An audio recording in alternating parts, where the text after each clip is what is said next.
ਓਂਕਾਰ ਸਤਨਾਮ ਕਰਤਾ ਪੁਰਖ ਨਿਰਭਉ ਨਿਰਵੈਰ ਅਕਾਲ ਮੂਰਤ ਅਜੂਨੀ ਸੈਭੰ ਗੁਰ ਪ੍ਰਸਾਦ। ਧੰਨ ਧੰਨ ਗੁਰੂ ਗ੍ਰੰਥ ਸਾਹਿਬ ਜੀ ਮਹਾਰਾਜ। ਗੁਰੂ ਗੋਬਿੰਦ ਸਿੰਘ ਸਾਹਿਬ ਸੱਚੇ ਪਾਤਸ਼ਾਹ ਨਦਰ ਕਰਨੀ ਮਹਾਰਾਜ। ਗੁਰੂ ਨਾਨਕ ਸਾਹਿਬ ਹਜ਼ੂਰ ਆਪਣੀ ਕਿਰਪਾ ਕਰਨੀ ਮਹਾਰਾਜ। ਭੂਲ ਛਿਮੋ ਹਮਰੀ ਪ੍ਰਭਾਪਨ ਭੂਲਨਹਾਰ ਕਹਾਂ ਕੋ ਮੋਸੋ। ਵਾਹਿਗੁਰੂ ਜੀ ਕਾ ਖਾਲਸਾ ਵਾਹਿਗੁਰੂ ਜੀ ਕੀ ਫਤਿਹ।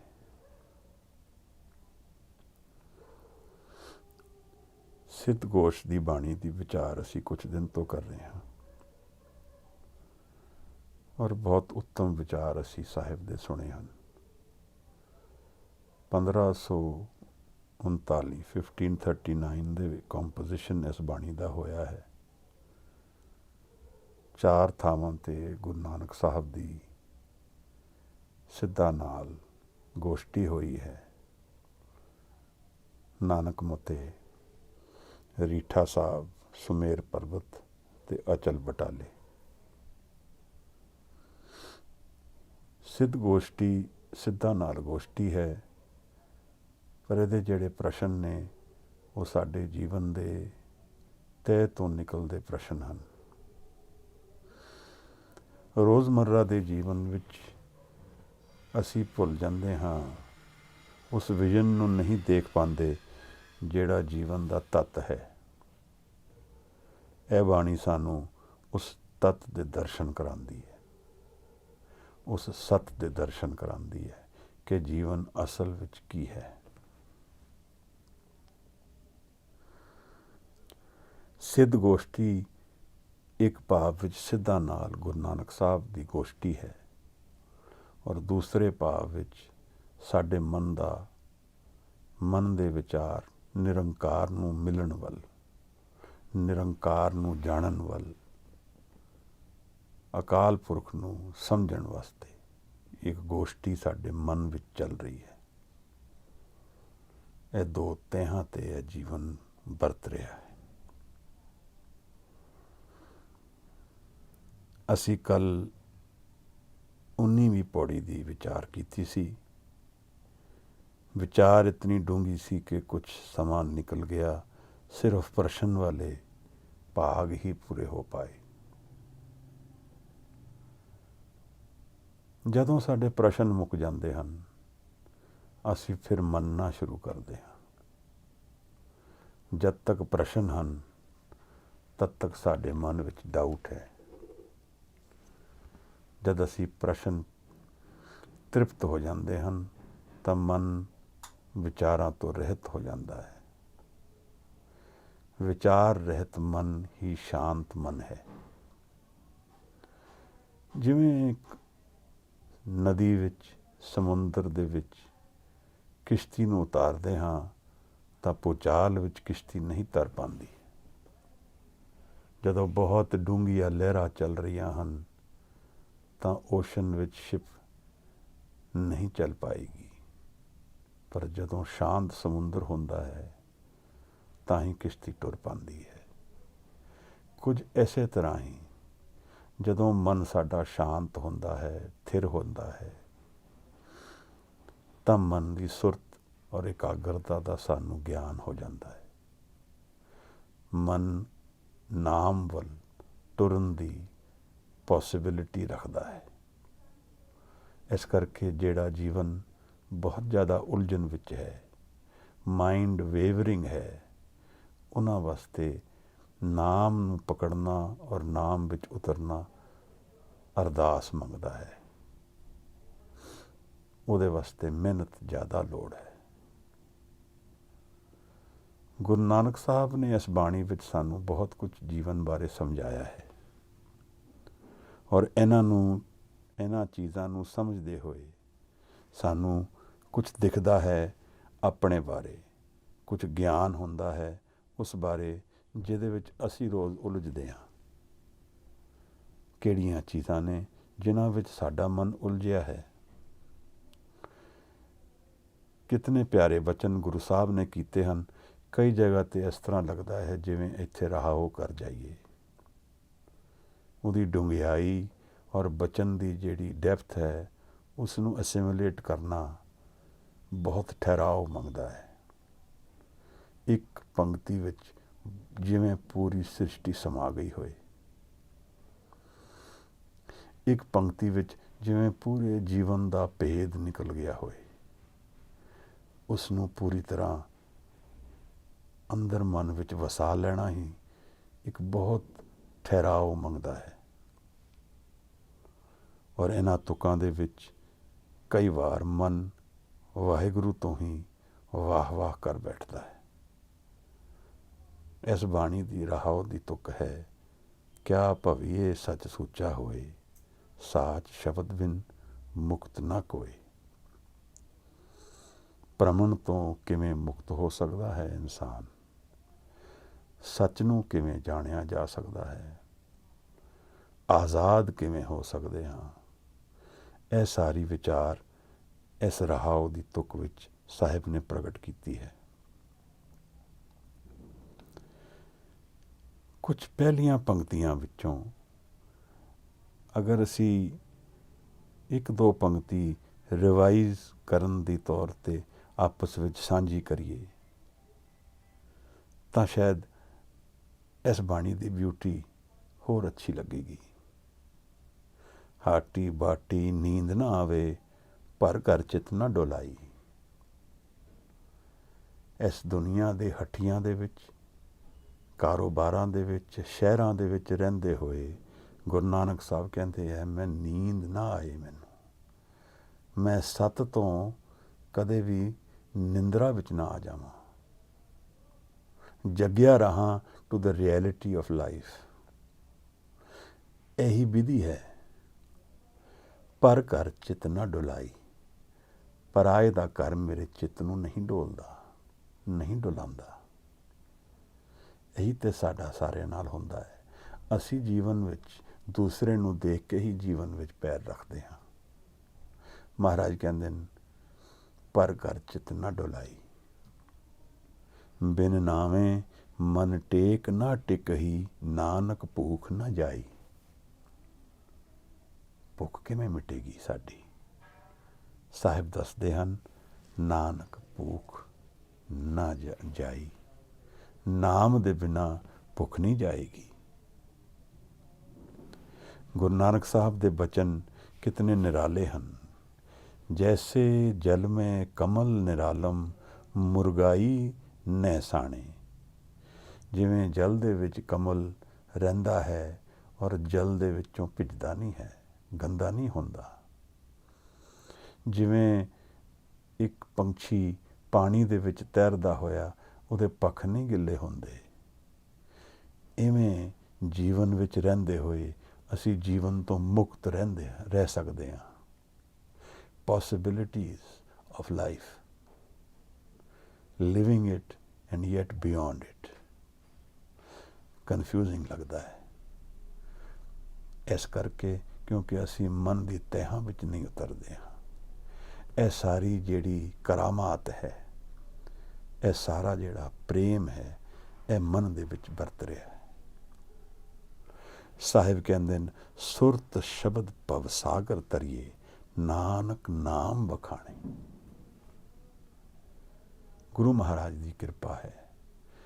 वो दसदे हन सानू कि सुरत और शब्द की इस खेड दे विच, सुरत और शब्द की इस खेड विच जीवन तो पार उतर जाता है इंसान। जीवन दे खत्म होने दे वो खत्म नहीं होता। फिर उसनों एक ऐसा बगीचा मिल जाता है जिहड़ा सदा ही हरा है। ऐसी स्थान मिल जाती है जिहड़ा सदा ही खेड़े विच है, सदा ही खुशी विच है और कोई कंडीशंस नहीं हैं। गुरु महाराज ब्रह्म ज्ञान दे रहे हैं सानू। मैनू इन्हां अवस्था का कोई ज्ञान नहीं है, ना ही मैं कोई बहुता पढ़िया, ना ही मैं यह कहना हाँ कि मैं कुछ ज़्यादा जानदा आप नालों।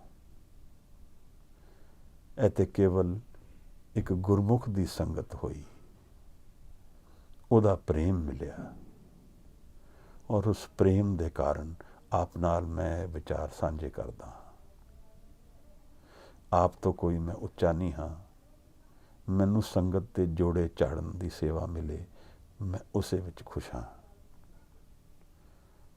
ਇਸ ਕਰਕੇ ਕਦੇ ਇਹ ਨਾ ਕੋਈ ਸਮਝੇ ਕਿ ਮੇਰੇ ਕੋਲ ਕੋਈ ਗਿਆਨ ਹੈ। ਮੈਨੂੰ ਤਾਂ ਵਿਚਾਰ ਜਿਵੇਂ ਗੁਰੂ ਨਾਨਕ ਸਾਹਿਬ ਸਮਝਾਉਂਦੇ ਹਨ, ਇਵੇਂ ਆਪ ਨਾਲ ਸਾਂਝੇ ਕਰਦਾ ਹਾਂ। ਜਿਵੇਂ ਮਨ ਵਿੱਚ ਆ ਰਹੇ ਹਨ, ਇਵੇਂ ਵੰਡ ਰਿਹਾ ਹਾਂ। ਮੈਨੂੰ ਆਪ ਨਹੀਂ ਪਤਾ ਹੈ। ਆਪ ਤੋਂ ਖਿਮਾ ਜ਼ਰੂਰ ਮੰਗਾਂਗਾ ਜੋ ਗਲਤੀਆਂ ਇਹਨਾਂ ਵਾਰਤਾਲਾਪਾਂ ਵਿੱਚ ਹੋਈਆਂ ਹੋਣ ਜਾਂ ਹੁੰਦੀਆਂ ਹਨ, ਉਹਨਾਂ ਲਈ ਆਪ ਮੈਨੂੰ ਖਿਮਾ ਕਰਨਾ। ਮੇਰਾ ਰਾਹ ਇਹੀ ਗੁਰਮੁਖ ਨੂੰ ਲੱਭਣ ਦਾ ਹੈ। ਚਾਹ ਹੈ ਮਨ ਵਿੱਚ ਕਿ ਸਿੱਖ ਨੂੰ ਜਾਣ ਲਈਏ ਕਿ ਸਿੱਖ ਹੈ ਕੌਣ। ਉਸ ਤੋਂ ਅੱਗੇ ਮੇਰੇ ਕੋਲ ਕੁਝ ਵੀ ਨਹੀਂ ਹੈ।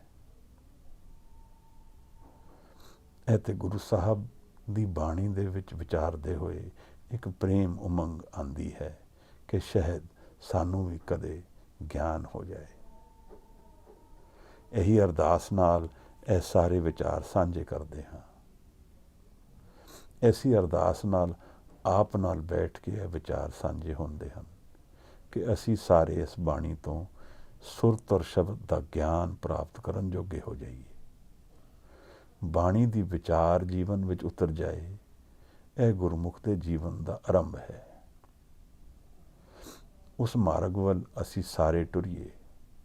ਇਹੀ ਮੇਰੀ ਅਰਦਾਸ ਹੈ, ਇਹੀ ਆਪ ਦੀ ਅਰਦਾਸ ਵੀ ਹੋਣੀ ਚਾਹੀਦੀ ਹੈ। ਇਹਨਾਂ ਸ਼ਬਦਾਂ ਨਾਲ ਅਸੀਂ ਅੱਜ ਦੀ ਜਿਹੜੀ ਬਾਣੀ ਹੈ, ਜਿਹੜਾ ਪਦਾ ਹੈ 20ਵਾਂ ਪਦਾ, ਉਸ ਦੇ ਅਰਥਾਂ ਵੱਲ ਟੁਰਦੇ ਹਾਂ। ਵੀਰ ਨੂੰ ਬੇਨਤੀ ਕਰਾਂਗੇ ਕਿ ਉਸ ਨੂੰ ਜ਼ਰੂਰ ਪੜ੍ਹੇ, ਪਰ 20ਵੀਂ ਪਦੇ ਦੇ ਨਾਲ, ਕਿਉਂਕਿ 19ਵਾਂ ਪਦਾ ਜਿਹੜਾ ਅਸੀਂ ਕੱਲ੍ਹ ਵਿਚਾਰਿਆ ਸੀ ਪ੍ਰਸ਼ਨ ਦਾ ਪਦਾ ਹੈ, ਇਸ ਕਰਕੇ ਆਪ 19 ਪਦਾ ਔਰ 20 ਦਾ ਪਦਾ ਦੋਨੋਂ ਪਲੀਜ਼ ਪੜ੍ਹ ਦਿਓ। ਨਾਲ ਰਹਾਉ ਦੀ ਤੁਕ ਤੋਂ ਸ਼ੁਰੂ ਕਰੀਏ। ਬਹੁਤ ਬਹੁਤ ਧੰਨਵਾਦ। ਵਾਹਿਗੁਰੂ ਜੀ। ਕਿਆ ਭਵੀਐ ਸੱਚ ਸੂਚਾ ਹੋਏ, ਸਾਚ ਸ਼ਬਦ ਬਿਨ ਮੁਕਤ ਨਾ ਕੋਏ। ਰਹਾਉ ਕਿਤ ਬਿਦ ਪੁਰਖਾ ਜਨਮ ਵਟਾਇਆ, ਕਾਹੇ ਕੋ ਤੁਝ ਇਹ ਮਨ ਲਾਇਆ। ਕਿਤ ਬਿਦ ਆਸਾ ਮਨਸਾ ਖਾਈ, ਕਿਤ ਬਿਦ ਜੋਤ ਨਿਰੰਤਰ ਪਾਈ। ਬਿਨ ਦੰਤਾ ਕਿਉ ਖਾਈਐ ਸਾਰ, ਨਾਨਕ ਸਾਚਾ ਕਰੋ ਵਿਚਾਰ। ਸਤਿਗੁਰ ਕੈ ਜਨਮੈ ਗਵਨ ਮਿਟਾਇਆ, ਅਨਹਤ ਰਾਤੇ ਇਹ ਮਨ ਲਾਇਆ।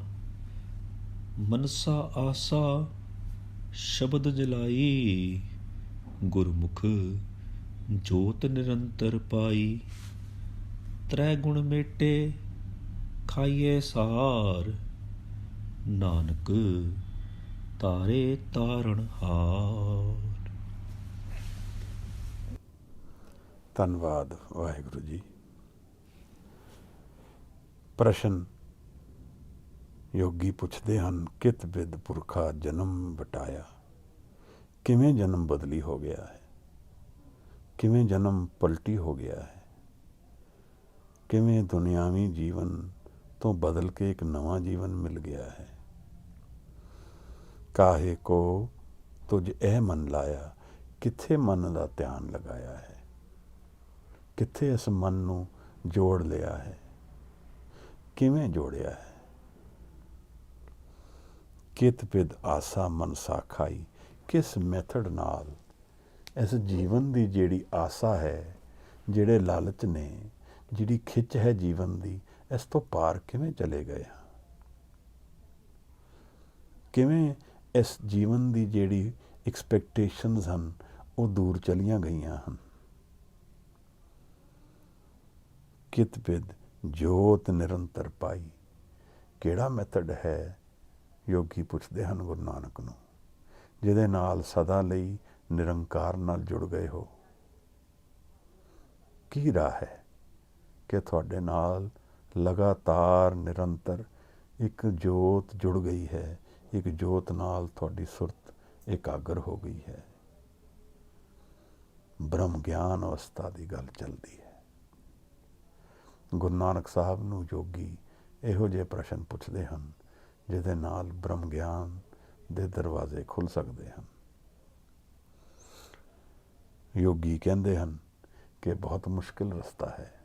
ਜਿਵੇਂ ਅਸੀਂ ਬਿਨਾਂ ਦੰਦ ਦੇ ਲੋਹਾ ਚਬਾਈਏ, ਇਸ ਤਰ੍ਹਾਂ ਇਹ ਅਚੀਵਮੈਂਟ ਇਸ ਤਰ੍ਹਾਂ ਦੀ ਹੈ, ਬਿਨ ਦੰਤਾਂ ਕਿਉਂ ਖਾਈਏ ਸਾਰ।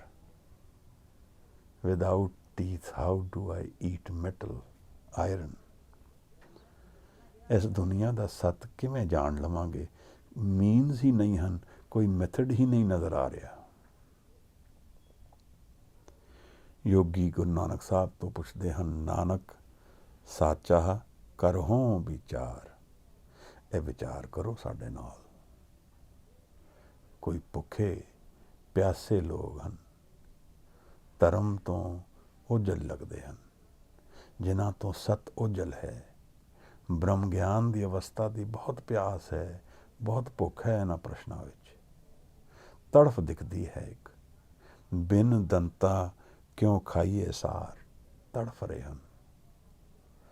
ਸਤ ਨੂੰ ਜਾਣਨ ਲਈ ਇੱਕ ਅੰਦਰੋਂ ਪੁਕਾਰ ਹੈ। ਇਹ ਪ੍ਰਸ਼ਨ ਹਨ 19ਵੇਂ ਪਦੇ ਦੇ, ਜਿਹੜੇ ਹਜ਼ੂਰ ਨੂੰ ਯੋਗੀਆਂ ਨੇ ਪੁੱਛੇ ਹਨ। ਕੱਲ ਅਸੀਂ 19ਵੇਂ ਪਦੇ ਨੂੰ ਕਾਫੀ ਦੂਰ ਤੱਕ ਵਿਚਾਰ ਲਿਆ ਸੀ, ਔਰ ਇਸ ਪਦ ਵਿੱਚ ਕਈ ਇਹੋ ਜਿਹੇ ਪ੍ਰਸ਼ਨ ਉੱਠਦੇ ਹਨ ਜਿਹੜੇ ਸਾਨੂੰ ਜੀਵਨ ਬਾਰੇ ਕੁਝ ਨਵੀਆਂ ਗੱਲਾਂ ਦੱਸਦੇ ਹਨ। ਅਸੀਂ ਜੀਵਨ ਨੂੰ ਸਰੀਰ ਦੇ ਨਾਲ ਜਾਣਦੇ ਹਾਂ ਕਿ ਸਰੀਰ ਆਇਆ, ਸਰੀਰ ਗਿਆ, ਇਹ ਜਨਮ ਹੈ। ਪਰ ਇਸ ਪ੍ਰਸ਼ਨ ਦੇ ਵਿੱਚ ਇੱਕ ਲੁਪਤ ਔਰ ਗੁਪਤ ਚੀਜ਼ ਦਿਖਦੀ ਪਈ ਹੈ ਕਿ ਜਨਮ ਦੋ ਤਰ੍ਹਾਂ ਦਾ ਹੈ। ਇੱਕ ਜਨਮ ਸਰੀਰ ਦਾ ਹੈ, ਔਰ ਗੁਰੂ ਸਾਹਿਬ ਕਹਿ ਰਹੇ ਹਨ, ਸਤਿਗੁਰ ਕੇ ਜਨਮੇ ਗਵਨ ਮਿਟਾਇਆ। ਪ੍ਰਸ਼ਨ ਕੀ ਸੀ? ਕਿਤ ਬਿਦ ਪੁਰਖਾ ਜਨਮ ਵਟਾਇਆ। ਕਿਸ ਤਰ੍ਹਾਂ ਜਨਮ ਬਦਲਿਆ ਹੈ? ਉਹਦਾ ਜਵਾਬ ਗੁਰੂ ਸਾਹਿਬ ਦਿੰਦੇ ਹਨ, ਸਤਿਗੁਰ ਕੇ ਜਨਮੇ। ਮੈਂ ਆਪਣੇ ਗੁਰੂ ਦੇ ਘਰ ਵਿੱਚ ਜਨਮ ਲਿਆ ਹੈ। ਸਰੀਰ ਤਾਂ ਉਹੀ ਹੈ। ਇਹ ਕਿਹੜਾ ਜਨਮ ਹੈ? ਇਹ ਅਧਿਆਤਮਕ ਜਨਮ ਹੈ।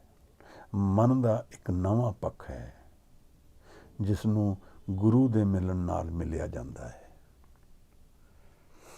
ਗੁਰੂ ਅਮਰਦਾਸ ਸਾਨੂੰ ਦੱਸਦੇ ਹਨ ਕਿ ਇਹਦੇ ਨਾਲ ਆਨੰਦ ਵੀ ਨਾਲ ਆ ਜਾਂਦਾ ਹੈ।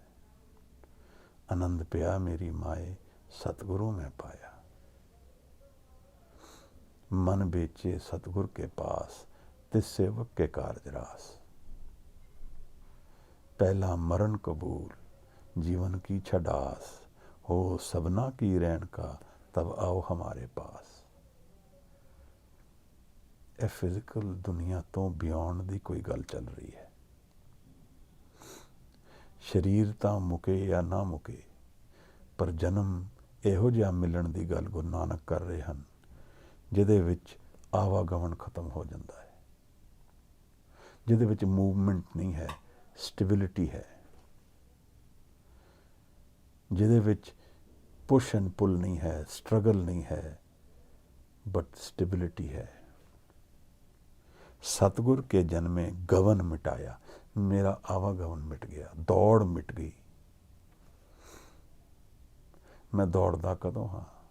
जदों मैनू जिथे मैं बैठा हाँ उत्थे आराम नहीं है, जिथे मैं हाँ उत्थे मेरा मन शांत नहीं है। फिर मैं व्याकुल होना, परेशान होना, नवीं थां लभदा। ਜਦੋਂ ਮੈਂ ਸੌਣ ਦੀ ਕੋਸ਼ਿਸ਼ ਕਰਦਾ ਮੈਨੂੰ ਨੀਂਦ ਨਹੀਂ ਆਉਂਦੀ ਤਾਂ ਫਿਰ ਮੈਂ ਆਰਾਮ ਦੀ ਜਗ੍ਹਾ ਲੱਭਦਾ ਜਿੱਥੇ ਨੀਂਦ ਆ ਜਾਏਗੀ, ਮਨ ਸ਼ਾਂਤ ਹੋਏਗਾ। ਗੁਰੂ ਨਾਨਕ ਸਾਹਿਬ ਇੱਕ ਇਹੋ ਜਿਹੇ ਜਨਮ ਦੀ ਗੱਲ ਕਰਦੇ ਹਨ ਜਿਹਦੇ ਵਿੱਚ ਮਨ ਬਦਲੀ ਹੋ ਗਿਆ ਹੈ, ਜਿਹਦੇ ਵਿੱਚ ਆਵਾਗਮਨ ਖਤਮ ਹੋ ਗਿਆ ਹੈ, ਜਿਹਦੇ ਵਿੱਚ ਮੂਵਮੈਂਟ ਖਤਮ ਹੋ ਗਈ ਹੈ, ਜਿਹਦੇ ਵਿੱਚ ਸਟੇਬਿਲਿਟੀ ਹੈ, ਜਿਹਦੇ ਵਿੱਚ ਠਹਿਰਾਓ ਹੈ, ਰਹਾਓ ਹੈ। ਅਸੀਂ ਨੀਂਦ ਨੂੰ ਆਰਾਮ ਜਾਣਦੇ ਹਾਂ, ਪਰ ਇੱਥੇ ਕੁਝ ਨਵਾਂ ਆਰਾਮ ਦੀ ਗੱਲ ਚੱਲ ਰਹੀ ਹੈ। ਨਾਮ ਦੇ ਵਿੱਚ ਵਿਜਿਆ ਮਨ ਇੱਕ ਨਵੇਂ ਠਹਿਰਾਓ ਦੇ ਵਿੱਚ ਉਤਰ ਜਾਂਦਾ ਹੈ। ਜਦੋਂ ਮੈਂ ਨਾਮ ਨਾਲ ਮੇਰੇ ਮਨ ਦਾ ਮਿਲਨ ਹੁੰਦਾ ਹੈ ਤਾਂ ਮਨ ਦਾ ਰੰਗ ਬਦਲ ਜਾਂਦਾ ਹੈ। ਰੰਗ ਤੋਂ ਭਾਵ ਕੀ ਹੈ? ਨੇਚਰ ਬਦਲ ਜਾਂਦਾ ਹੈ। ਮਨ ਆਪਣੇ ਆਪ ਵਿੱਚ ਤ੍ਰਿਪਤ ਹੋ ਜਾਂਦਾ ਹੈ। ਨਾਨਕ ਤ੍ਰਿਪਤ ਅਗਾਈ। ਇਹੋ ਜਿਹੀ ਅਵਸਥਾ ਮਿਲ ਜਾਂਦੀ ਹੈ ਜਿੱਥੇ ਮਨ ਸਹਿਜ ਵਿੱਚ ਆ ਜਾਂਦਾ ਹੈ। ਸਹਿਜ ਤੋਂ ਭਾਵ ਕੀ ਹੈ? ਜਿਹੜਾ ਬਿਨਾਂ ਕੁਝ ਕਰੇ ਸ਼ਾਂਤ ਔਰ ਸੁਖ ਹੈ, ਜਿੱਥੇ ਨੇਚਰ ਦਾ, ਮਨ ਦਾ ਟਰੂ ਨੇਚਰ ਰਿਵੀਲ ਹੋ ਰਿਹਾ ਹੈ। ਇਹ ਲੱਗਦਾ ਹੈ ਜਿਵੇਂ ਮਨ ਦੇ ਅੰਦਰ ਇਹ ਅਵਸਥਾਵਾਂ ਪਹਿਲੇ ਹੀ ਹਾਜ਼ਰ ਹਨ ਜਿਨ੍ਹਾਂ ਨੂੰ ਅਸੀਂ ਬਾਹਰ ਲੱਭਦੇ ਰਹੇ ਹਾਂ। ਤਾਂ ਬਾਹਰ ਮੁਖੀ ਜੀਵਨ, ਆਵਾਗਮਨ ਵਾਲਾ ਜੀਵਨ ਖਤਮ ਹੋ ਕੇ ਅੰਤਰਮੁਖੀ ਜੀਵਨ ਸ਼ੁਰੂ ਹੋ ਜਾਂਦਾ ਹੈ, ਜਿੱਥੇ ਮੈਨੂੰ ਇੱਕ ਨਵਾਂ ਬਗੀਚਾ ਮਿਲਦਾ ਹੈ, ਇੱਕ ਨਵਾਂ ਸ਼ਹਿਰ ਮਿਲਦਾ ਹੈ। ਬੇਗਮਪੁਰਾ ਸ਼ਹਿਰ ਕੋ ਨਾਉ, ਦੁਖ ਅੰਦੋ ਨਹੀਂ ਤੈ ਠਾਉ, ਨਾ ਤਸਵੀਰ ਖਿਰਾਜ ਨਾ ਮਾਲ, खौफ न खता न तर जवाल, अब मोहे खूब वतन गया पाई, ऊहा खैर सदा मेरे पाई। एक ਇਹੋ ਜਿਹਾ ਸ਼ਹਿਰ ਜਿੱਥੇ ਕੋਈ ਗਮ ਨਹੀਂ ਹੈ, एंग्जाइटी नहीं है, लॉस नहीं है, डर नहीं है, गलती नहीं है। एक नवा मन ਦੇ ਇੱਕ ਨਵੀਂ ਲੇਅਰ ਖੁੱਲਦੀ ਹੈ। ਬਾਣੀ ਹੈ ਦੱਸ ਰਹੀ ਹੈ, ਮੈਨੂੰ ਨਹੀਂ ਗਿਆਨ ਹੈ। ਬਾਣੀ ਹੈ ਦੱਸ ਰਹੀ ਹੈ ਕਿ ਮੇਰੇ ਮਨ ਦੇ ਅੰਦਰ ਇੱਕ ਇਹੋ ਜਿਹਾ ਸਥਾਨ ਹੈ ਜਿੱਥੇ ਮਨ ਦੇ ਵਿੱਚ ਮੂਵਮੈਂਟ ਨਹੀਂ ਹੈ, ਆਨੰਦ ਹੈ। ਗਮਨ ਮਿਟਾਇਆ, ਆਵਾਗਮਨ ਇਹ ਖਤਮ ਹੋ ਗਿਆ। ਉਹਦੇ ਕਾਰਨ ਦੋ ਨੇ, ਕਿਉਂਕਿ ਮਨ ਤ੍ਰਿਪਤ ਹੋ ਗਿਆ, ਫੁਲਫਿਲਡ ਹੋ ਗਿਆ। ਜਿਹੜੇ ਸੁੱਖ ਨੂੰ ਉਹ ਲੱਭਦਾ ਸੀ ਉਸ ਨੂੰ ਉਹ ਮਿਲ ਗਿਆ, ਹੁਣ ਕਿਧਰੇ ਜਾਣ ਦੀ ਲੋੜ ਨਹੀਂ ਹੈ। ਜਿਵੇਂ ਕੋਈ ਇਨਸਾਨ ਪੈਸੇ ਨੂੰ ਲੱਭਦਾ ਹੋਏ ਔਰ ਬੈਂਕ ਜਾ ਕੇ ਬੋਲੇ ਹੁਣ ਮੈਂ ਪਹੁੰਚ ਗਿਆ ਹਾਂ, ਇੱਥੇ ਪੈਸਾ ਹੈ। ਇਸ ਤਰ੍ਹਾਂ ਦਾ ਇੱਕ ਬੈਂਕ ਆਨੰਦ ਦਾ ਲੱਗਦਾ ਹੈ ਜਿਵੇਂ ਮਨ ਵਿੱਚ ਹੈ। ਉਹਦੇ ਦਰਵਾਜ਼ੇ ਖੁੱਲ ਗਏ ਹਨ। ਕਿਵੇਂ ਖੁੱਲੇ ਹਨ? ਸਤਿਗੁਰ ਕੇ ਜਨਮੇ, ਇੱਕ ਨਵਾਂ ਜਨਮ ਮਿਲ ਗਿਆ ਮੈਨੂੰ, ਸਤਿਗੁਰੂ ਨੂੰ ਮਿਲ ਕੇ। ਸਤਿਗੁਰੂ ਨੂੰ ਕਿਵੇਂ ਮਿਲਿਆ ਹਾਂ ਉਹ ਫਿਰ ਮਹਾਰਾਜ ਅੱਗੇ ਖੋਲ੍ਹਣਗੇ। ਪਰ ਉਹ ਇਹ ਕਹਿ ਰਹੇ ਹਨ ਕਿ ਇਹ ਜਿਹੜਾ ਜੀਵਨ ਅਸੀਂ ਜਾਣਦੇ ਹਾਂ, ਜਿਹੜਾ ਫਿਜ਼ੀਕਲ ਜੀਵਨ ਅਸੀਂ ਜਾਣਦੇ ਹਾਂ, ਜਿਹੜਾ ਡੇ ਟੂ ਡੇ ਲਾਈਫ ਅਸੀਂ ਜੀਂਦੇ ਹਾਂ, ਇਸ ਤੋਂ ਬਿਯੋਂਡ ਇੱਕ ਹੋਰ ਜਨਮ ਹੈ ਜਿਹੜਾ ਸਪਿਰਿਚੁਅਲ ਹੈ ਔਰ ਜਿਹੜਾ ਕੰਪਲੀਟ ਕਰਦਾ ਸਾਨੂੰ। ਜਿਹੜੇ ਇਸ ਜਨਮ ਦੀ ਇਨਕੰਪਲੀਟਨੈਸ ਹੈ, ਭਟਕਣ ਹੈ, ਆਵਾਗਮਨ ਹੈ, ਇਨਸਟੇਬਿਲਿਟੀ ਹੈ, ਇਨਸਿਕਿਉਰਿਟੀ ਹੈ, ਉੱਥੇ ਦੂਰ ਹੋ ਜਾਂਦੀ ਹੈ। ਕਿਸ ਰਸਤੇ ਤੋਂ ਦੂਰ ਹੁੰਦੀ ਹੈ ਮਹਾਰਾਜ? ਇਹ ਵੀ ਖੋਲੋ। ਅਨਹਦ ਰਾਤੇ ਇਹ ਮਨ ਲਾਇਆ। ਮਨ ਨੂੰ ਮੈਂ ਇੱਕ ਜਗ੍ਹਾ ਤੋਂ ਕੱਢ ਕੇ ਦੂਸਰੀ ਜਗ੍ਹਾ ਲਗਾ ਦਿੱਤਾ। ਬੁੱਲੇ ਸ਼ਾਹ ਵੀ ਇਸ ਤਰ੍ਹਾਂ ਦੀ ਕੋਈ ਗੱਲ ਕਰਦੇ ਹਨ ਕਿ ਇੱਥੋਂ ਪੱਟ ਕੇ ਉੱਥੇ ਲਾ। ਮਨ ਦੁਨੀਆ ਦੇ ਵਿੱਚ ਰੁੱਝਿਆ ਹੋਇਆ ਹੈ, ਦੁਨੀਆ ਨੂੰ ਸੱਚ ਜਾਣਦਾ ਹੈ, ਦੁਨੀਆ ਦੇ ਵਿੱਚ ਇਹਦੀ ਐਕਸਪੈਕਟੇਸ਼ਨਸ ਹਨ, ਦੁਨੀਆ ਦੇ ਵਿੱਚ ਹੀ ਇਹਦੀ ਇਨਵੈਸਟਮੈਂਟ ਹੈ। ਪਰ ਜਿਸ ਨੂੰ ਅਸੀਂ ਦੁਨੀਆ ਜਾਣਦੇ ਹਾਂ, ਜਿਸ ਨੂੰ ਅਸੀਂ ਪਰਿਵਾਰ ਜਾਣਦੇ ਹਾਂ, ਜਿਸ ਨੂੰ ਅਸੀਂ ਸੱਤ ਜਾਣਦੇ ਹਾਂ, ਜਿਸ ਨੂੰ ਅਸੀਂ ਵੈਲਥ ਜਾਣਦੇ ਹਾਂ, ਉਹ ਇੱਕ ਡਰੀਮ ਦੀ ਤਰ੍ਹਾਂ ਹੈ। ਜਿਸ ਦਿਨ ਸਾਡੀ ਜਾਗ ਖੁੱਲੀ, ਉਹ ਡਰੀਮ ਖਤਮ ਹੋ ਜਾਣੀ ਹੈ। ਔਰ ਉਹ ਡਰੀਮ ਦੋ ਤਰ੍ਹਾਂ ਖਤਮ ਹੋ ਸਕਦੀ ਹੈ, ਜਾਂ ਤਾਂ ਜਦੋਂ ਇਹ ਸਰੀਰ ਜਾਏਗਾ ਤਾਂ ਮਨ ਕਲੈਪਸ ਕਰਕੇ ਆਪਣੇ ਅੰਦਰ ਹੀ ਚਲਾ ਜਾਏਗਾ, ਇੰਦਰੀਆਂ ਤੋਂ ਟੁੱਟ ਜਾਏਗਾ, ਜੀਵਨ ਦਾ ਐਕਸਪੀਰੀਅੰਸ ਖਤਮ ਹੋ ਜਾਏਗਾ।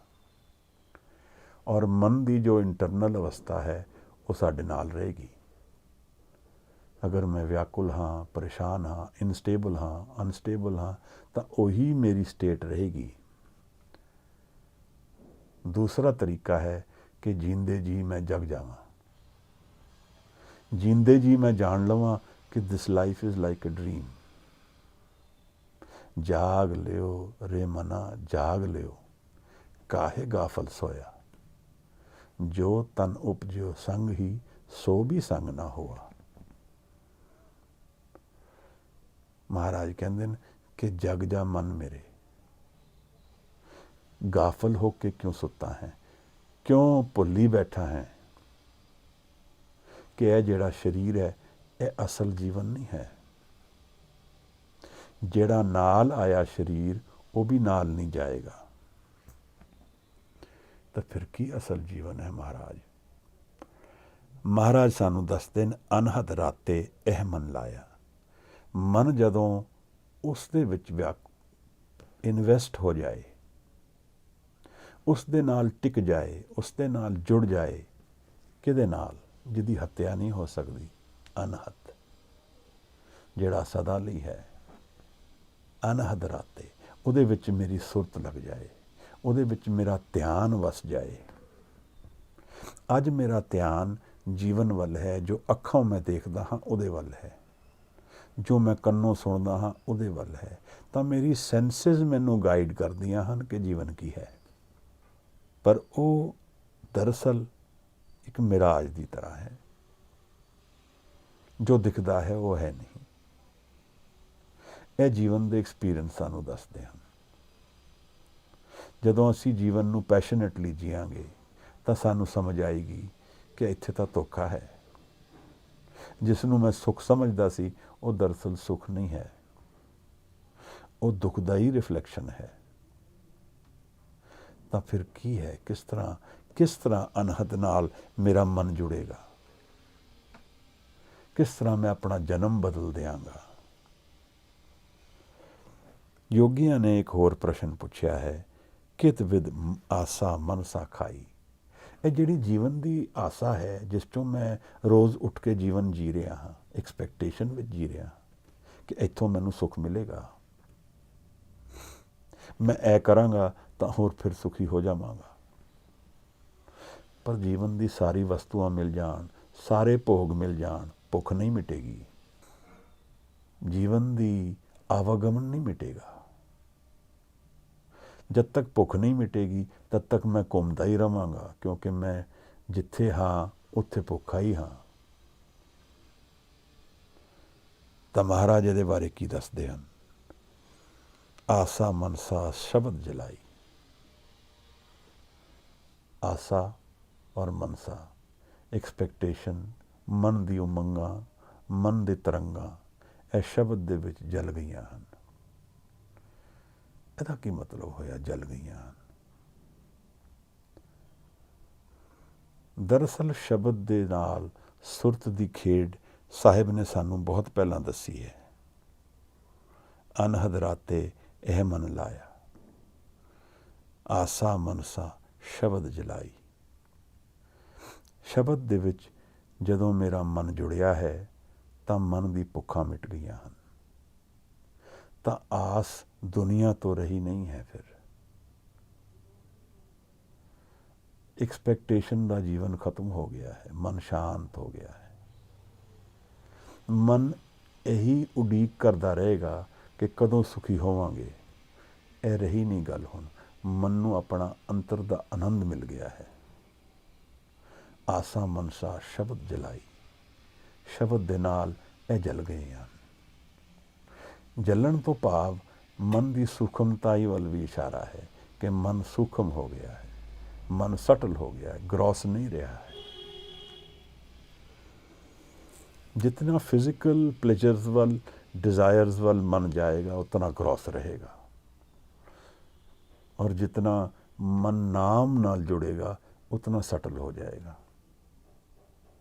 तो साहिब यह समझा रहे हैं कि आसा मनसा शब्द जलाई एक नवा जीवन है, मन का एक नवा पहलू है, एक नवा पन्ना है दुनिया ਦੇ ਚੈਪਟਰਸ ਦੇ ਵਿੱਚ, ਜਿਹਦੇ ਵਿੱਚ ਇਮੈਂਸ ਪੋਸੀਬਿਲਿਟੀਜ਼ ਖੁੱਲ੍ਹਦੀਆਂ ਹਨ। ਪਰ ਇਹਦੇ ਵਿੱਚ ਜੀਵਨ ਨੂੰ ਦੇਖਣ ਦੇ ਤਰੀਕੇ ਵੀ ਬਦਲ ਗਏ ਹਨ। ਜੀਵਨ ਨੂੰ ਮੈਂ ਹੁਣ ਇਹਨਾਂ ਅੱਖਾਂ ਨਾਲ ਤਾਂ ਦੇਖਦਾ ਹਾਂ, ਪਰ ਉਹ ਮੈਨੂੰ ਪਕੜ ਨਹੀਂ ਕਰਦੇ, ਉਹ ਮੇਰੇ ਮਨ 'ਤੇ ਕਾਬੂ ਨਹੀਂ ਕਰ ਪਾਉਂਦੇ, ਕਿਉਂਕਿ ਮੇਰਾ ਮਨ ਨਾਮ ਨਾਲ ਜੁੜ ਗਿਆ ਹੈ। ਇੱਕ ਦਿਨ ਦੀ ਖੇਡ ਨਹੀਂ ਲੱਗਦੀ ਹੈ, ਪਰ ਨਾਮ ਇੱਕ ਰੱਸੀ ਦੀ ਤਰ੍ਹਾਂ ਹੈ, ਜਿਹਨੂੰ ਪਕੜ ਕੇ ਮੈਂ ਆਪਣੀ ਸੁਰਤ ਨੂੰ, ਆਪਣੀ ਥਾਟ ਨੂੰ ਉੱਪਰ ਲਿਜਾ ਸਕਦਾ ਹਾਂ। ਉੱਪਰ ਤੋਂ ਭਾਵ ਕੀ ਹੈ ਕਿ ਦੁਨੀਆਵੀ ਪੱਖ ਤੋਂ ਹਟਾ ਕੇ ਅਧਿਆਤਮ ਵੱਲ, ਸਪਿਰਿਟ ਵੱਲ, ਸਪਿਰਿਚੁਅਲਿਟੀ ਵੱਲ ਲਿਜਾ ਸਕਦਾ ਹਾਂ। ਸਾਹਿਬ ਸਾਨੂੰ ਇਹ ਸਮਝਾ ਰਹੇ ਹਨ ਕਿ ਮਨ ਦੀ ਸਟੇਬਿਲਿਟੀ, ਮਨ ਦਾ ਨਵਾਂ ਜੀਵਨ ਔਰ ਮਨ ਦਾ ਜੁੜਨਾ, ਇਕਾਗਰ ਹੋਣਾ ਗੁਰੂ ਨਾਲ, ਨਿਰੰਕਾਰ ਦੇ ਨਾਲ, ਰੱਬ ਦੇ ਨਾਲ, ਸੁਰਤ ਔਰ ਸ਼ਬਦ ਦੀ ਖੇਡ ਹੈ। ਆਸਾ ਮਨਸਾ ਸ਼ਬਦ ਜਲਾਈ। ਸ਼ਬਦ ਦੇ ਵਿੱਚ ਮੇਰੀ ਸਾਰੀ ਐਕਸਪੈਕਟੇਸ਼ਨਸ ਦੁਨੀਆ ਤੋਂ ਮੁੱਕ ਗਈਆਂ ਹਨ। ਮੈਂ ਜੀ ਤਾਂ ਉਸੇ ਤਰ੍ਹਾਂ ਰਿਹਾ, ਪਰ ਉਸ 'ਤੇ ਡਿਪੈਂਡੈਂਟ ਨਹੀਂ ਹਾਂ। ਹੁਣ ਮੈਂ ਆਪਣਾ ਆਨੰਦ, ਆਪਣਾ ਸੁੱਖ ਕਿਧਰੇ ਹੋਰ ਪਾ ਲਿਆ ਹੈ। ਇੱਕ ਇਹੋ ਜਿਹਾ ਸੋਮਾ ਮਨ ਦੇ ਵਿੱਚ ਖੁੱਲ੍ਹ ਗਿਆ ਹੈ, ਜਿਹਦੇ ਨਾਲ ਮੈਂ ਤ੍ਰਿਪਤ ਹੋ ਗਿਆ, ਫੁੱਲਫਿਲਡ ਹੋ ਗਿਆ ਹਾਂ। ਹੁਣ ਕੋਈ ਭੁੱਖ ਨਹੀਂ ਰਹੀ ਹੈ। ਤਾਂ ਮੈਂ ਜਾਣ ਲਿਆ ਹੈ ਕਿ ਬਾਹਰਮੁਖੀ ਜਿਹੜਾ ਜੀਵਨ ਸਦਾ ਲਈ ਨਹੀਂ ਹੈ,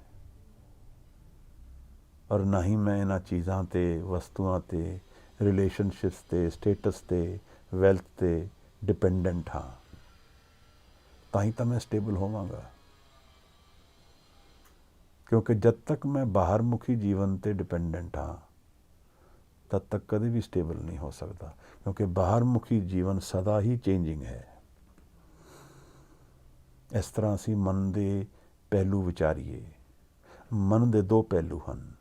ਇੱਕ ਪਹਿਲੂ ਜਿਹੜਾ ਚੇਂਜਿੰਗ ਮਾਈਂਡ ਹੈ, ਜਿਹਦੇ 'ਚ ਮੇਰੀਆਂ ਥਾਟਸ ਚੱਲਦੀਆਂ ਹਨ ਸਦਾ ਹੀ, ਜਿਹਦੇ ਨਾਲ ਦੁਨੀਆ ਦਾ ਰਿਲੇਸ਼ਨ ਹੈ।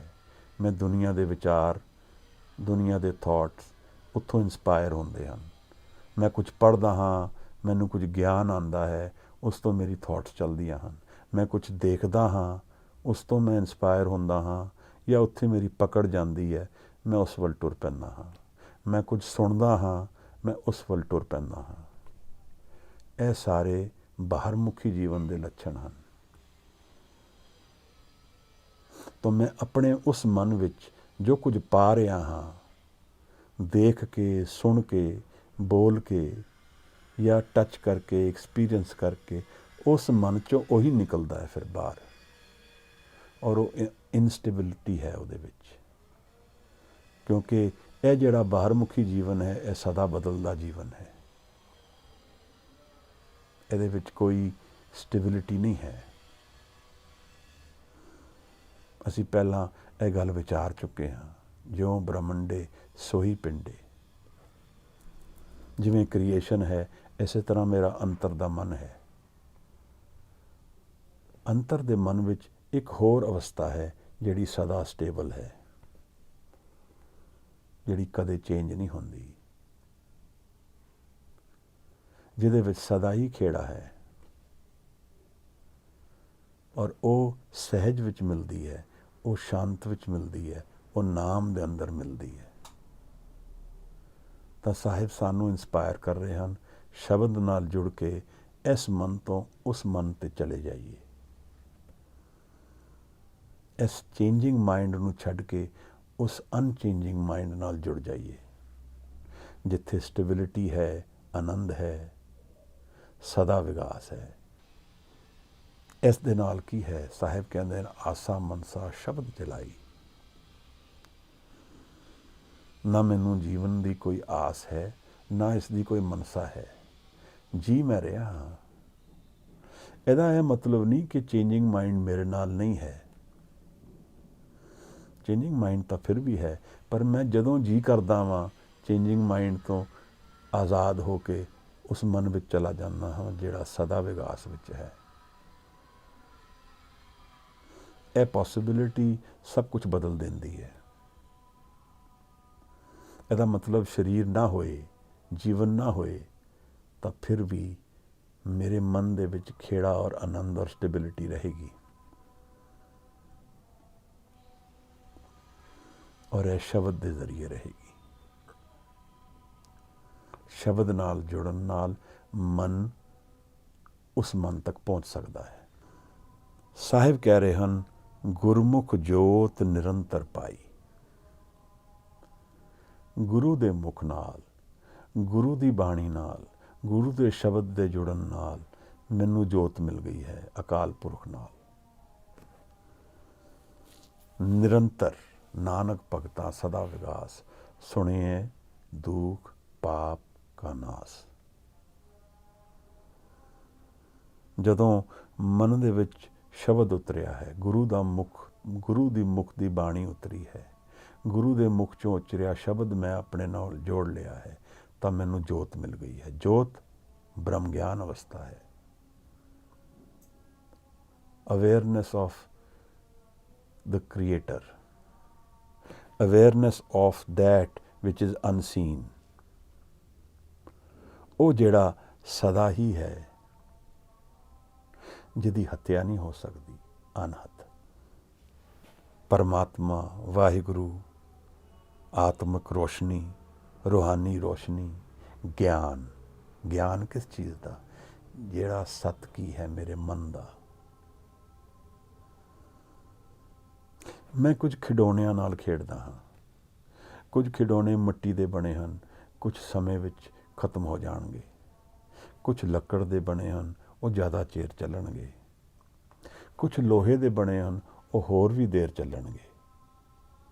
ਪਰ ਇੱਥੇ ਇੱਕ ਖਿਡੌਣਾ ਹੈ, ਇੱਕ ਵਸਤੂ ਹੈ ਜਿਹੜੀ ਕਦੇ ਵੀ ਡਿਸਟਰੋਏ ਨਹੀਂ ਹੋ ਸਕਦੀ। ਉਹ ਮੇਰੇ ਮਨ ਦੇ ਵਿੱਚ ਹਾਜ਼ਰ ਹੈ। ਜਦੋਂ ਸ਼ਬਦ ਦੇ ਨਾਲ ਮੈਂ ਉਸ ਮਨ ਨਾਲ ਜੁੜਦਾ ਹਾਂ ਤਾਂ ਮੈਨੂੰ ਉਹ ਵਸਤੂ ਮਿਲ ਜਾਂਦੀ ਹੈ। ਉਹਦੇ ਲਈ ਮੈਨੂੰ ਇਸ ਮਨ ਨੂੰ ਤਿਆਗਣਾ ਪਏਗਾ। ਆਸਾ ਦੀ ਵਾਰ ਵਿੱਚ ਗੁਰੂ ਨਾਨਕ ਸਾਹਿਬ ਨੇ ਸਾਨੂੰ ਕੁਝ ਦਰਸ਼ਨ ਕਰਾਏ ਹਨ ਕਿ ਕਿਵੇਂ ਉਸ ਮਨ ਨਾਲ ਜੁੜਿਆ ਜਾਂਦਾ ਹੈ।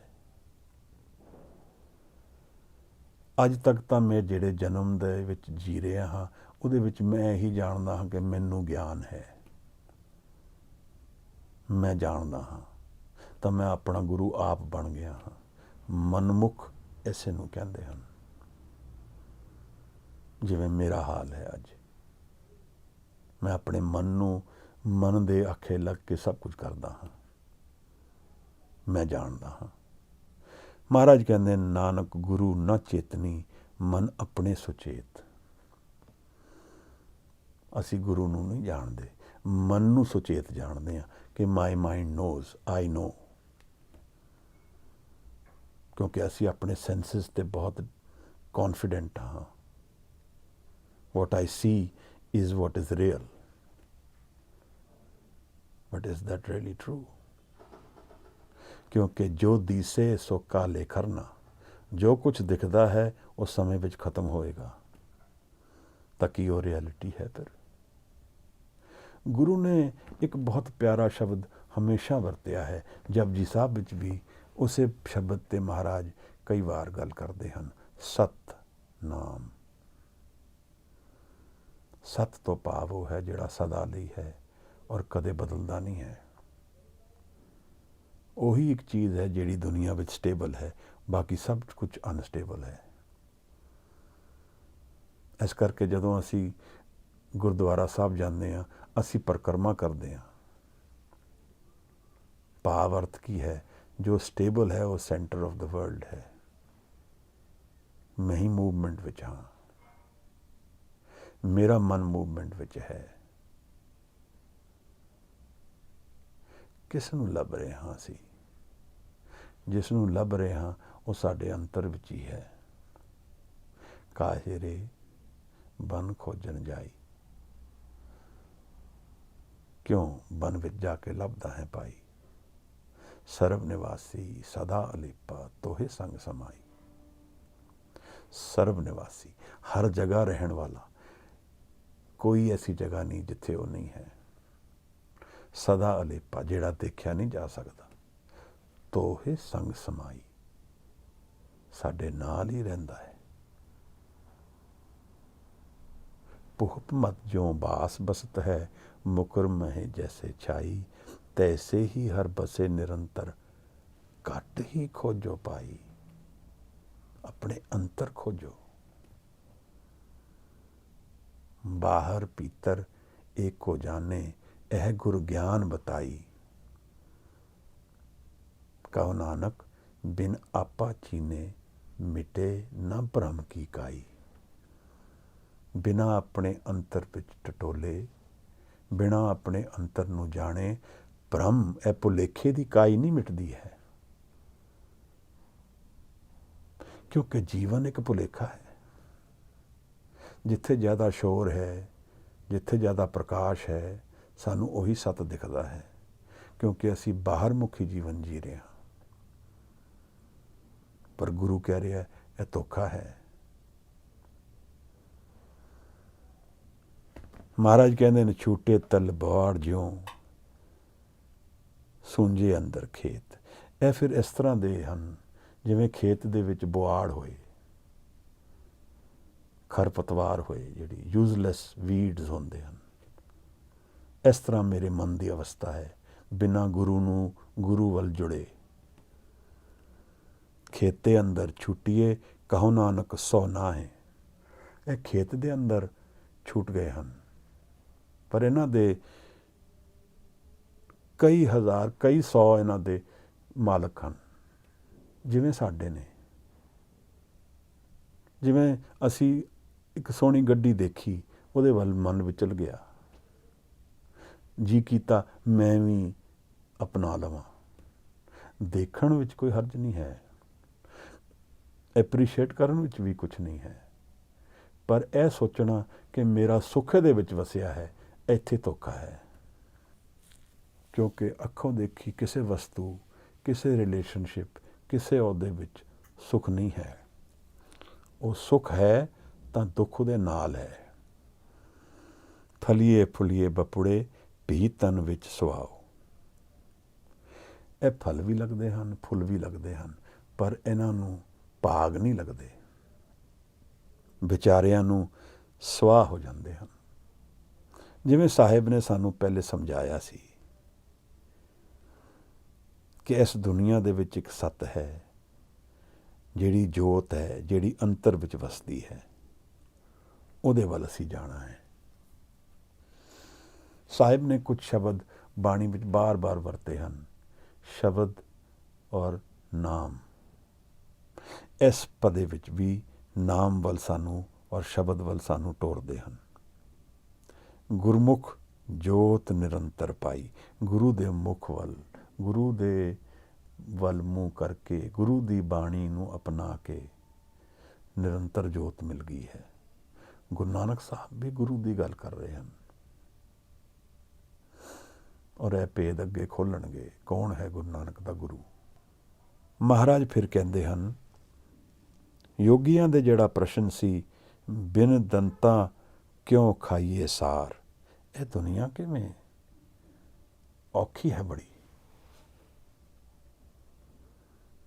ਤਾਂ ਮਹਾਰਾਜ ਇੱਕ ਬਹੁਤ ਅਚਰਜ ਗੱਲ ਕਰਦੇ ਹਨ। ਤ੍ਰੈ ਗੁਣ ਮੇਟੇ ਖਾਈਏ ਸਾਰ। ਤਿੰਨਾਂ ਗੁਣਾਂ ਨੂੰ ਮਿਟਾ ਦਿੰਦੇ ਆ, ਉੱਥੋਂ ਸਾਰ ਮਿਟ ਜਾਂਦਾ ਹੈ, ਸਾਰ ਚਬਾਇਆ ਜਾਂਦਾ ਹੈ, ਯਾਨੀ ਕਿ ਉੱਥੋਂ ਡਿਫਿਕਲਟੀ ਖਤਮ ਹੁੰਦੀ ਹੈ, ਉੱਥੇ ਸੋਲਿਊਸ਼ਨਸ ਲੱਭ ਰਹੇ ਹਨ ਸਾਡੇ ਕੋਲ। ਇਹ ਤ੍ਰੈ ਗੁਣ ਕਿਹੜੇ ਨੇ? These are qualities attached to my ego mind। ਅਸੀਂ ਮਨ ਨੂੰ ਦੋ ਤਿਹਾਂ ਵਿੱਚ ਜਾਣ ਲਈਏ, ਈਗੋ ਬੇਸਡ ਮਾਈਂਡ ਜਿਹਦੇ ਨਾਲ ਮੈਂ ਜੀਵਨ ਜੀਣਾ ਹਾਂ, ਔਰ ਇਹਦੇ ਵਿੱਚ ਰਜਸ, ਤਮਸ ਔਰ ਸਤੋ ਗੁਣ, ਇਹ ਤਿੰਨ ਗੁਣ ਨੇ ਜਿਹਦੇ ਵਿੱਚ ਹੰਕਾਰ, ਐਂਗਰ, ਐਗਰੈਸ਼ਨ, ਤਮਸ, ਲੈਥਾਰਜੀ, ਲੇਜ਼ੀਨੈਸ, ਔਰ ਸਤੋ, calmness, but all related to my ego। These are qualities of dealing with the world। That's how we all deal with the world। ਕਦੇ ਕਾਮ ਹੁੰਦੇ ਆ, ਕਦੇ ਲਥਾਰਜਿਕ ਹੋ ਜਾਂਦੇ ਆ, ਕਦੇ ਅਗਰੈਸਿਵ ਹੋ ਜਾਂਦੇ ਆ। ਇਹ ਤਿੰਨ ਗੁਣ ਨਾਲ ਅਸੀਂ ਜੀਵਨ ਵਿੱਚ ਜੀਂਦੇ ਆ। ਇਸੇ ਤਰ੍ਹਾਂ ਅਸੀਂ ਜੀਵਨ ਨਾਲ ਰਿਲੇਟ ਕਰਦੇ ਹਾਂ, ਕਨੈਕਟ ਕਰਦੇ ਹਾਂ। ਗੁਰੂ ਗੋਬਿੰਦ ਸਿੰਘ ਸਾਹਿਬ ਸੱਚੇ ਪਾਤਸ਼ਾਹ ਨੇ ਜਦੋਂ ਰੇਮਨ ਐਸੋ ਕਰ ਸੰਨਿਆਸਾ ਸ਼ਬਦ ਪ੍ਰਗਟ ਕੀਤਾ ਹੈ, ਉਸ ਵਿੱਚ ਵੀ ਇੱਕ ਪੰਕਤੀ ਕੀਤੀ ਹੈ, ਤ੍ਰੈਗੁਣ ਤੇ ਅਤੀਤ, ਤਿੰਨਾਂ ਗੁਣਾਂ ਤੋਂ ਪਰੇ, ਯਾਨੀ ਡਿਫਾਈਨਡ ਕੁਆਲਿਟੀਜ਼ ਤੋਂ ਬਿਯੋਂਡ ਇੱਕ ਕੁਆਲਿਟੀ ਹੈ ਮਨ ਦੇ ਵਿੱਚ। ਇਹ ਡਿਫਾਈਨਡ ਕੁਆਲਿਟੀਜ਼ ਨੇ ਨਾ ਜਿਨ੍ਹਾਂ ਨੂੰ ਅਸੀਂ ਦੇਖਦੇ ਹਾਂ, ਅਗਰੈਸ਼ਨ, ਕਾਮਨੈਸ ਜਾਂ ਲਥਾਰਜੀ, ਇਹ ਡਿਫਾਈਨਡ ਨੇ ਸਾਰੀਆਂ। ਇਹ ਵੀ ਮਾਇਆ ਹੈ, ਇਹ ਵੀ ਚੇਂਜਿੰਗ ਮਾਈਂਡ ਹੈ। ਰਜ ਤਮ ਸਤ ਕਲ ਤੇਰੀ ਛਾਇਆ। ਰਜਸ, ਤਮਸ ਔਰ ਸਤੋ ਗੁਣ ਇਹ ਤੇਰੀ ਛਾਇਆ ਹੈ, ਤੇਰੀ ਕਾਲ ਦੇ ਸਮੇਂ ਦੇ ਅੰਦਰ ਹੈ। ਜਨਮ ਮਰਨ ਹਉਮੈ ਦੁੱਖ ਪਾਇਆ। ਇਸ ਤੋਂ ਜਨਮ ਔਰ ਮਰਨ ਔਰ ਹਉਮੈ ਹੈ, ਇਹ ਦੁੱਖ ਦੇ ਕਾਰਨ ਹਨ। ਭਾਈ ਨੰਦ ਲਾਲ ਗੋਆ ਦਾ ਬਹੁਤ ਪਿਆਰਾ ਸ਼ਬਦ ਹੈ। ਉਹ ਕਹਿੰਦੇ, ਗਮ ਚੇ ਬਾਸ਼ਦ ਗਫਲਤ ਅਜ਼ ਯਾਦ ਖੁਦਾ। ਗਮ ਦਾ ਕਾਰਨ ਕੀ ਹੈ? ਗਫਲਤ ਅਜ਼ ਯਾਦ ਖੁਦਾ, ਖੁਦਾ ਨੂੰ ਭੁੱਲ ਜਾਣਾ ਗਮ ਦਾ ਕਾਰਨ ਬਣਦਾ ਹੈ। ਚੀਸ ਸ਼ਾਦੀ, ਸ਼ਾਦੀ ਪਰਸ਼ੀਅਨ ਵਰਡ ਹੈ। ਸ਼ਾਦੀ ਦਾ ਮਤਲਬ ਖੁਸ਼ੀ ਹੈ। ਕਿਸ ਕਾਰਨ ਕਰਕੇ ਖੁਸ਼ੀ ਹੈ ਜੀਵਨ ਵਿੱਚ? ਯਾਦ ਬੇਇੰਤਹਾ, ਉਸ ਨੂੰ ਬੇਇੰਤਹਾ ਯਾਦ ਕਰ ਦੇਣਾ ਜੀਵਨ ਦੇ ਸੁੱਖ ਦਾ ਕਾਰਨ ਬਣਦਾ ਹੈ। ਇੱਥੇ ਸੁੱਖ ਐਬਸਲੂਟ ਹੈ। ਐਸੇ ਉਹ ਸੁੱਖ ਨਹੀਂ ਹੈ ਜਿਹੜਾ ਦੁੱਖ ਵਿੱਚ ਪਲਟੀ ਹੋ ਸਕਦਾ ਹੈ। ਗਮ ਚੇ ਬਾਸ਼ਦ ਗਫਲਤ ਅਜ਼ ਯਾਦ ਖੁਦਾ, ਚੀਸ ਸ਼ਾਦੀ ਯਾਦ ਬੇਇੰਤਹਾ। ਅਸੀਂ ਦੁਖੀ ਹੁੰਦੇ ਹਾਂ ਤਾਂ ਕਾਰਨ ਕੀ ਦਿੰਦੇ ਹਾਂ? ਦੁਨਿਆਵੀ ਕਾਰਨ ਦਿੰਦੇ ਹਾਂ। ਪਰ ਦਰਅਸਲ ਸਾਡੇ ਦੁੱਖ ਦਾ ਕਾਰਨ ਸਾਡੀ ਐਕਸਪੈਕਟੇਸ਼ਨ ਵੱਲ ਹੈ, ਔਰ ਦੂਸਰਾ ਕਾਰਨ we are not free of thought. ਅਸੀਂ ਉਸ ਦੁੱਖ ਤੋਂ ਆਜ਼ਾਦ ਨਹੀਂ ਹੋ ਪਾਉਂਦੇ। ਦੁੱਖ ਤੋਂ ਆਜ਼ਾਦ ਹੋਣ ਦਾ ਕਾਰਨ ਔਰ ਮੈਥਡ ਕੀ ਹੈ? ਨਾਮ ਨਾਲ ਜੁੜਨਾ, ਸ਼ਬਦ ਨਾਲ ਜੁੜਨਾ। ਦੁਖੀ ਤਾਂ ਗੁਰਮੁਖ ਵੀ ਹੁੰਦਾ ਹੈ। ਜੀਵਨ ਦਾ ਦੁੱਖ ਸੁੱਖ ਤਾਂ ਸਭ ਕੋਲ ਆਏਗਾ, ਪਰ ਅਗਰ ਮੈਂ ਇਹੋ ਜਿਹਾ ਜੀਵਨ ਜਾਣਦਾ ਹੋਵਾਂ ਜਿੱਥੇ ਆਨੰਦ ਹੈ, ਦੁੱਖ ਔਰ ਸੁੱਖ ਨਹੀਂ ਹੈ। ਜਿਵੇਂ ਰੂਮੀ ਕਹਿੰਦਾ ਹੈ, beyond pleasure and pain there is a garden, meet me there। ਗੱਲ ਤਾਂ ਉੱਥੇ ਮਿਲਣ ਦੀ ਹੈ। ਇਹ ਦੁੱਖ ਔਰ ਸੁੱਖ ਤੇ ਜੁੜੇ ਹੋਏ ਹਨ। ਇੱਥੇ ਅਗਰ ਮੀਟਿੰਗ ਹੋਏਗੀ ਤਾਂ ਉਹਦੇ ਵਿੱਚ ਹੀ ਸੈਪਰੇਸ਼ਨ ਲਿਖੀ ਹੋਈ ਹੈ। ਰਜ ਗੁਣ, ਤਮ ਗੁਣ, ਸਤ ਗੁਣ ਕਹੀਏ, ਇਹ ਤੇਰੀ ਸਭ ਮਾਇਆ। ਇਹ ਜਿਹੜੀ qualities of life, defined qualities of life ਹਨ, ਇਹ ਤੇਰੀ ਮਾਇਆ, ਮੀਨ ਤੇਰਾ ਇਲਿਊਜ਼ਨ ਹੈ। चौथे पद को नर चीने तिन ही परम पद पाया। इस तो बियॉन्ड जिहड़ा जा सकता है, यानी कि इन्हां क्वालिटीज़, डिफाइंड क्वालिटीज़ तो बियॉन्ड एक मन है जिहदे च मैं नहीं हाँ, ईगो नहीं है उत्थे।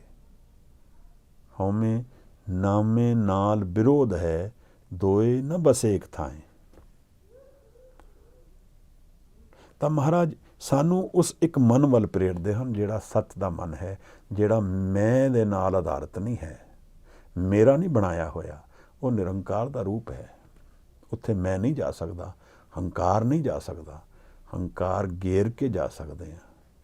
ਤਾਂ ਉਸ ਨੂੰ ਸਾਹਿਬ ਨੇ ਸੁਰਤ ਦਾ ਐਕਸਪੀਰੀਅੰਸ ਕਿਹਾ ਹੈ। ਜੋ ਚੀਜ਼ ਸਾਨੂੰ ਔਖੀ ਦਿਖਦੀ ਹੈ, ਸਾਹਿਬ ਕਿਤਨੀ ਸੌਖੀ ਤਰੀਕੇ ਨਾਲ ਸਮਝਾ ਰਹੇ ਹਨ। ਜਿਸ ਨੂੰ ਅਸੀਂ ਸਮਝਦੇ ਹਾਂ ਸਾਡੀ ਪੋਸੀਬਿਲਿਟੀ ਨਹੀਂ ਹੈ, ਇੱਥੇ ਕੋਈ ਸੰਤ ਹੀ ਕਰ ਸਕਦਾ ਹੈ, ਪਰ ਹਜ਼ੂਰ ਸਮਝਾਉਂਦੇ ਹਨ ਅਸੀਂ ਸਾਰੇ ਕਰ ਸਕਦੇ ਹਾਂ। ਬਿਨ ਨਾਵੇਂ ਮਨ ਟੇਕ ਨਾ ਟਿਕਹੀ, ਨਾਨਕ ਭੂਖ ਨਾ ਜਾਈ। ਨਾਮ ਨਾਲ ਜੁੜਨ ਨਾਲ, ਕਿਵੇਂ ਨਾਮ ਨਾਲ ਜੁੜਦੇ ਹਾਂ? ਗਾਵੀਏ ਸੁਣੀਏ ਮਨ ਰੱਖੀਏ ਭਾਓ। ਅਸੀਂ ਨਾਮ ਵਿੱਚ ਗਾਈਏ, ਉਸ ਨੂੰ ਸੁਣੀਏ ਔਰ ਮਨ ਵਿੱਚ ਪ੍ਰੇਮ ਉਜਾਗਰ ਹੋਏ।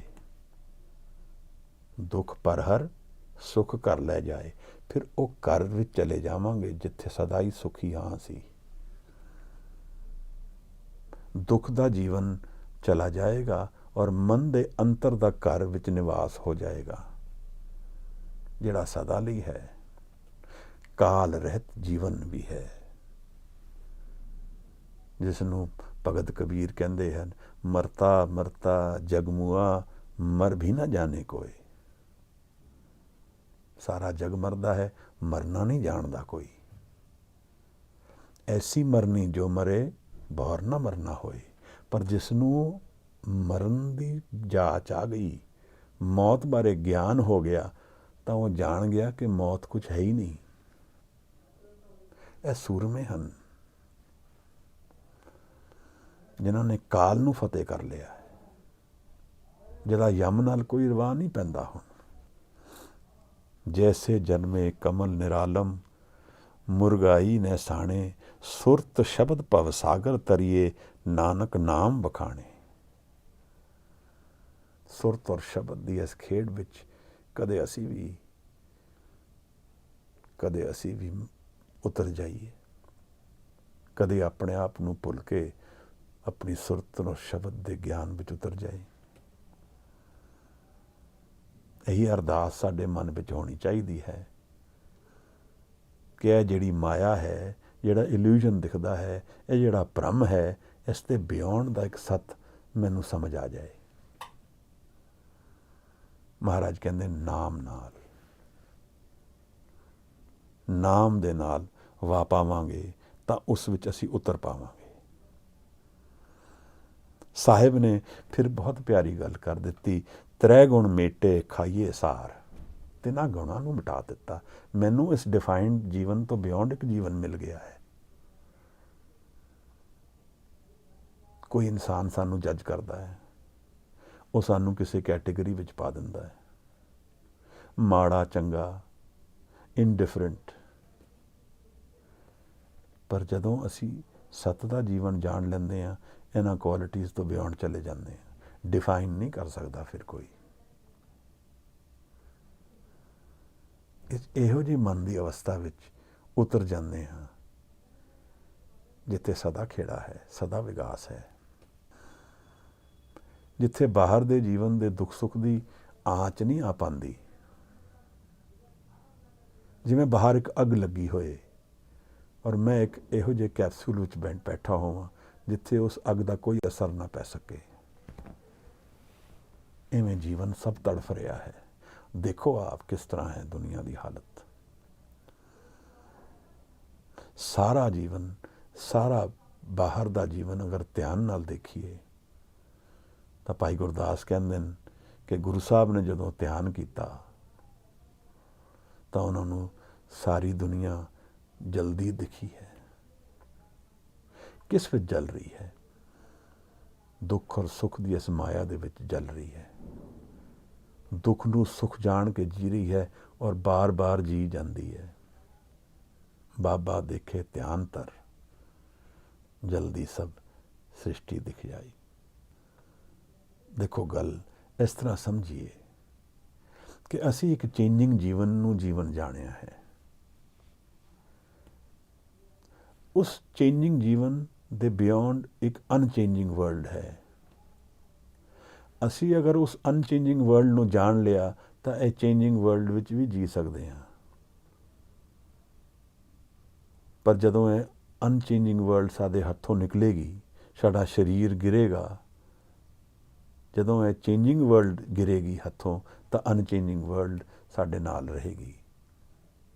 ਪਰ ਅਗਰ ਅਸੀਂ ਉਸ ਅਨਚੇਂਜਿੰਗ ਵਰਲਡ ਨੂੰ ਨਹੀਂ ਜਾਣਿਆ, ਅਸੀਂ ਉਸ ਸਪਿਰਿਚੁਅਲ ਜੀਵਨ ਨੂੰ ਨਹੀਂ ਜਾਣਿਆ, ਅਸੀਂ ਉਸ ਮਨ ਦੀ ਅਵਸਥਾ ਨੂੰ ਨਹੀਂ ਜਾਣਿਆ, ਤਾਂ ਫਿਰ ਜਦੋਂ ਇਹ ਸਰੀਰ ਗਿਰੇਗਾ ਉਹਦੇ ਨਾਲ ਆਵਾਗਮਨ ਹੀ ਚੱਲਦਾ ਰਹੇ, ਮੂਵਮੈਂਟ ਹੀ ਚੱਲਦੀ ਰਹੇਗੀ। ਬਿਕੋਜ਼ ਮਨ ਜਿਹੜਾ ਹੈ ਉਸ ਆਪਣੀ ਅੰਦਰ ਦੀ ਰਿਐਲਿਟੀ ਨੂੰ ਜਾਣ ਹੀ ਨਹੀਂ ਪਾ ਰਿਹਾ। ਤਾਂ ਇਸ ਕਰਕੇ ਉਸ ਚੇਂਜਿੰਗ ਵਰਲਡ ਦੇ ਵਿੱਚ ਹੀ ਅਸੀਂ ਘੁੰਮਦੇ ਰਹਾਂਗੇ। ਯਾਨੀ ਮਨ ਜਿਹੜਾ ਹੈ ਉਹ ਭਵਦਾ ਹੀ ਰਹੇਗਾ, ਉਹ ਹਮੇਸ਼ਾ ਮੂਵਮੈਂਟ ਵਿੱਚ ਹੀ ਰਹੇਗਾ। Because it knows nothing better. ਤ੍ਰੈ ਗੁਣ ਮੇਟੇ ਖਾਈਏ ਸਾਰ, ਨਾਨਕ ਤਾਰੇ ਤਾਰਨਹਾਰ। ਪ੍ਰਸ਼ਨ ਸੀ, ਨਾਨਕ ਸਾਚਾ ਕਰਹੁ ਵਿਚਾਰ। ਨਾਨਕ ਸਾਚਾ ਕਰਹੁ ਵਿਚਾਰ। ਸੱਚ ਦੀ ਵਿਚਾਰ ਕਰੀਏ। ਤਾਂ ਗੁਰੂ ਸਾਹਿਬ ਕਹਿੰਦੇ ਨੇ ਕਿ ਇਸ ਵਿਧੀ ਨਾਲ ਤਾਰਨਹਾਰ, ਨਿਰੰਕਾਰ ਨੂੰ ਤਾਰਨਹਾਰ ਕਿਹਾ ਹੈ। ਅਸੀਂ ਇਹ ਲਾਈਨ ਕੱਲ੍ਹ ਵਿਚਾਰੀ ਸੀ।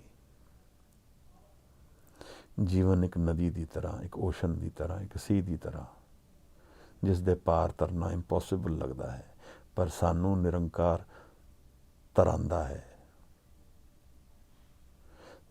ਸਾਡਾ ਫੇਥ ਨਹੀਂ ਹੈ ਤਾਂ ਅਸੀਂ ਨਾਮ ਨਾਲ ਨਹੀਂ ਜੁੜਦੇ, ਤਾਂ ਅਸੀਂ ਤਰ ਨਹੀਂ ਪਾਉਂਦੇ।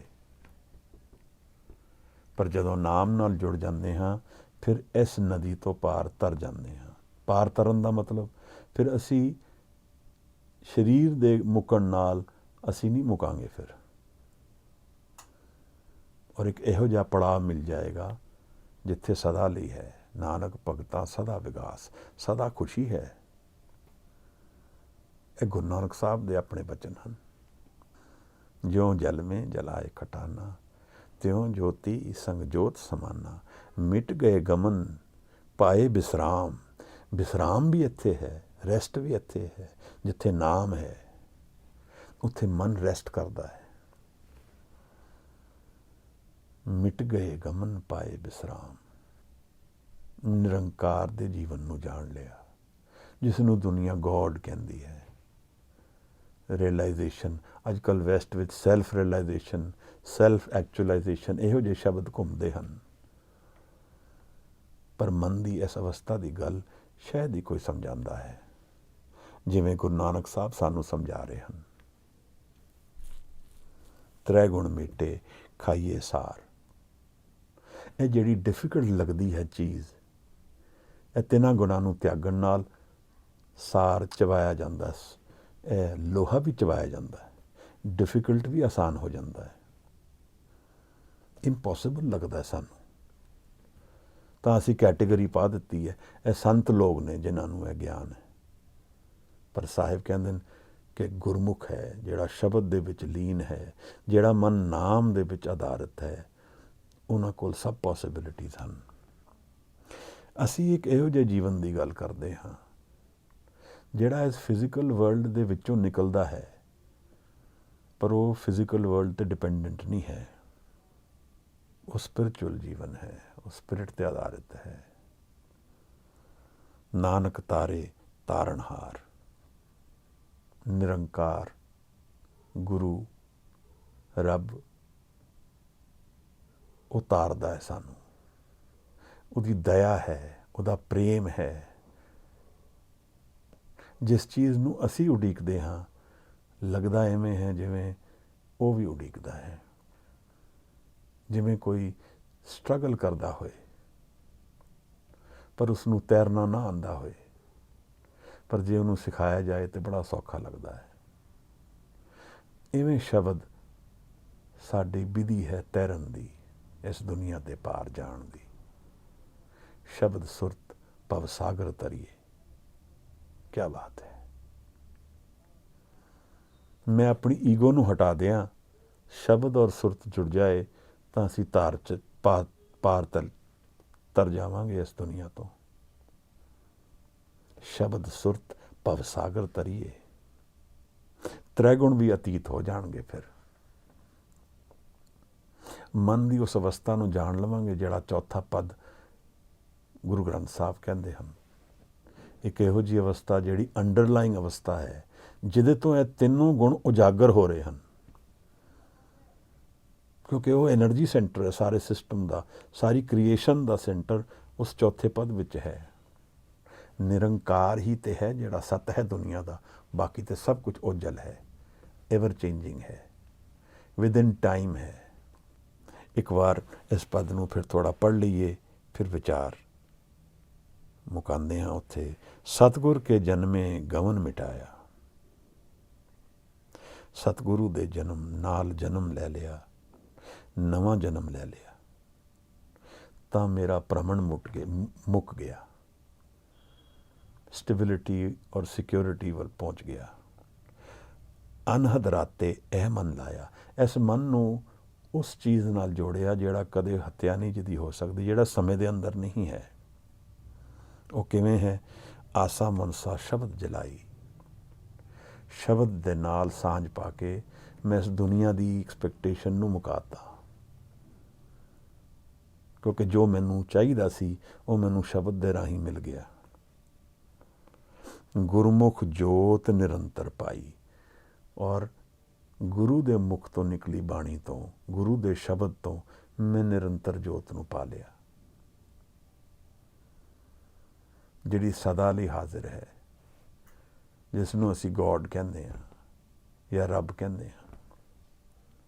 ਉਹ ਹਰ ਜਗ੍ਹਾ ਹੈ। ਤ੍ਰੈ ਗੁਣ ਮੇਟੇ ਖਾਈਏ ਸਾਰ।